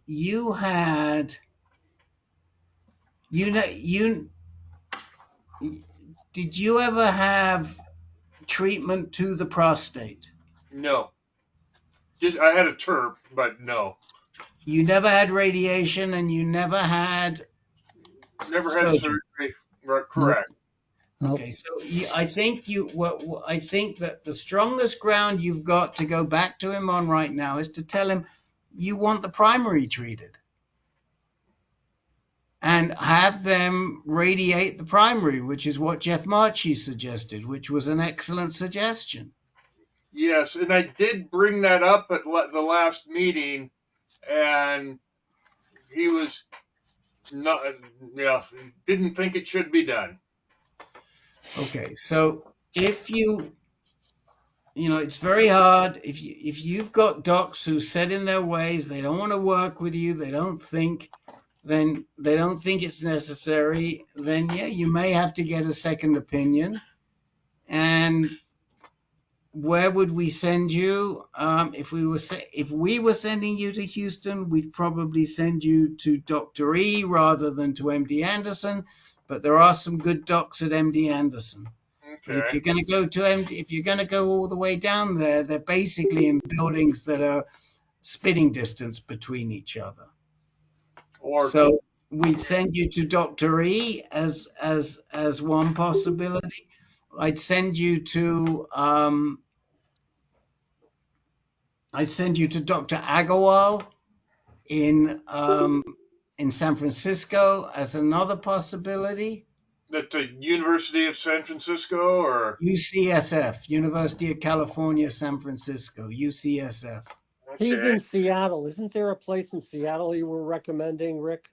No, because you're thinking of Seattle Cancer Center, Cancer Care, which was part of Hutch, and they've basically moved it in. It's now exactly the same as where Yazevsky is. It's all the same operation. They just What about his Abby failing him and him maybe getting on darolutamide now? Well, again, we're not really sure. I mean, his PSA was 0.67 in 724, and it was 0.48 in 924. So we don't know that Abby's failing him. Yeah. Okay, so yep, you're right. If you want to get a second opinion, fine. And I would say, probably Dr. Agarwal is a good option close to. There really isn't anybody at OHSU right now. Okay. And, given my PSA level, is it reasonable for me to just wait to see if it increases further? Yes. I mean, here's the thing. When did they last do a PSMA scan? January of 2022. Okay. Probably I'd move that up to the top of the list and tell him you want a PSMA scan. If he says, I won't give you a PSMA scan, then you say to him, look, I'm going to have to either switch or make a complaint, because at 0.2, he can do a PSMA scan. Has he refused your PSMA scan? What he told me was that he wouldn't know what to do with the result. Okay, well, you tell him that if he finds something, we can do spot radiation. Okay.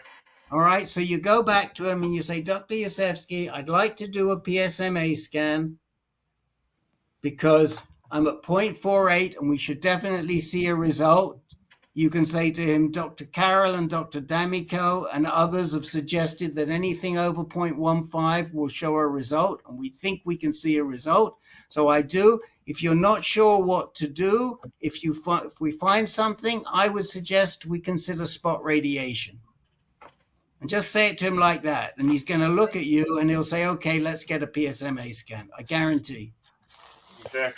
Steve, my PSA bounced around a lot. It was as high as 0.7 and went down to 0.2 for a couple of 2-3 months in a row. So Rick is really right. It's abiraterone is really crazy about your PSA. Yeah, my PSA last week was 0.59. So yeah. Okay, so that's what I would do. When are you supposed to see him next? Oh, I saw him last week, so it's not for another 12 weeks. Okay, so don't wait 12 weeks. Okay. All right? Go to the portal and write in the portal at 0.48. I'm fairly as a pay, you can say a 0.48 from what I know. There's a good chance that we'll see something on a PSMA scan. And I'd like to get one. In the event that we see something, I'd like to discuss spot radiation with you. Okay. And that's all. Yep. Oh, and finish it with, please can you order a PSMA scan? Okay. Because then he's got to say yes or no. Mm-hmm. If he says yes, we're in business. If he says no, come back and we'll come up with another strategy. All right. Thank you much. Thank you all for coming tonight. We're going to wind it up. Great group. See you again in a week? No, 2 weeks. 2 weeks. Yeah, right? there's I'll just tell you guys, there's no meeting next week. It's the 5th week. I tried to get Dr. E very hard, but she's actually moving personally. And so she's got a lot on her plate. So we have to make do with her looking over the general's shoulder right now. And she promised me that she will come and visit with us in November. I'm not quite sure how we'll do it. We'll either start a session an hour early or we may have a special session in the 5th week. And so you can all talk to her. I watched 2 videos on ViewMedi with her. Oh, she's back. Hello. She's back. She's back. I watched 2 sessions with her on ViewMedi, talking about stuff with from ESMO. And I actually disagree with her on one of them. She's sort of thinking more and more that maybe we could give PARP inhibitors, even if somebody does not have BRCA1 or 2. But at least what she says is she'd like the option to do it. She doesn't say she'll do it. She says she'd like the option to do it like they do in Europe. Now, I'm thinking, well, that just may be that she wants more tools at her disposal if she thinks it's necessary. But I'm certainly in the camp that the PARPs just don't seem to work unless you got BRCA1 and BRCA2. Maybe PALB, PALB2, maybe ATM, but they just don't. So I don't know what she wants it for. So I'm willing to ask her that question on if we get her on in person rather than looking over General Joe's shoulder. Good night, everybody. And I am going to close the entire session so we don't get 24 hours. Thank you. Bye. Bye.